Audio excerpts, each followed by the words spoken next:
Chapter 10, The Skin I'm In. We need a new alarm clock.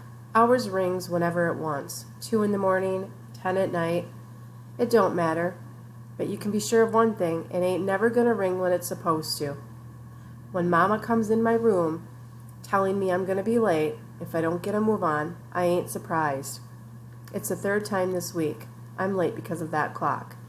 So I just ignore Mama, pull my quilt up over my head, and turn over. Mama does what she always does. She pulls the covers off and threatens to yank down the sheet. I'm up. I sit on the edge of the bed, hands folded, head drooping. My eyes are still closed when Mama goes back downstairs to cook breakfast. I wash up, then look through my closet for some jeans or something. I push my way past the new shirt Mama made, and I hope she doesn't ask me about it. I don't want to hurt her feelings, but one shoulder is higher than the other. She fixed it 3 times already, but it just ain't working. I don't want to tell her that, though. Sweets asks me all the time why I don't just tell Mama I don't want to wear her stuff. But I can't. Mama needs to keep sewing. If she don't, I ain't sure what's going to happen to her. When I finally get to the kitchen table, the oatmeal's cold and slick, like silly putty. I eat dry toast instead. Mama gives me the once-over. She comes and straightens up the turtle neck collar. She made this one too, but the woman across the street helped her with it, so it ain't so bad. Mama is dressed in a blue uniform. Today she's got herself some different kind of tea. It smells more like chicken noodle soup to me. She's stirring it, but not drinking it. I kiss her quick on the side of the head. She don't even notice. She's eyeing the newspaper like she does every morning. 2 newspapers are spread wide open on the kitchen table. Every once in a while, pages slide onto the floor, or get greasy from some eggs or bacon Mama eats while she's reading. Mama's always got to know what's happening in the stock market. She sews my clothes to save money so that she can play the stocks. She thinks we'll be rich one day, but she never invests any money.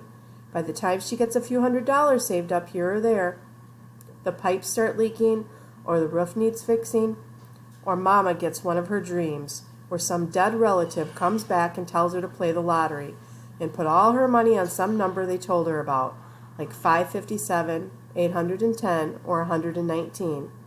It never fails. Mama loses all the money, every dime. But that's the kind of luck we have.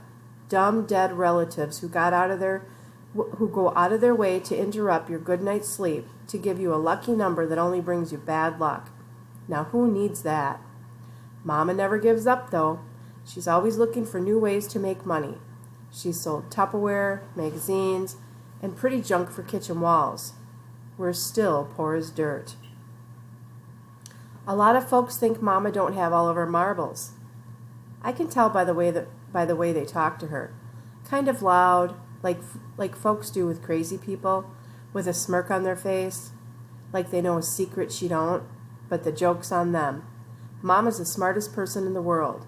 She's a math whiz and can add numbers faster than anybody I know. Whoops, we went a little farther. Sometimes she embarrasses me. She's the type of woman that will put down her groceries and jump rope with 8-year-old kids on the street. She will play stickball with the boys in the neighborhood and argue with the winos on the corner over who's going to win the next election. Sometimes my friends laugh at Mama, but when I start to complain, Sweets and them tell me to shut up.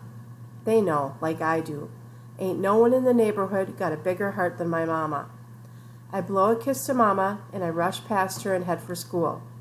She says in the only French she knows, Je t'aime, ma petite. I love you, my little one. And then she goes back to her stocks. I hear her mumbling, something about General Electric stock falling 20 points. I have no idea what that means. Ain't sure Mama does either. And that concludes Chapter 10.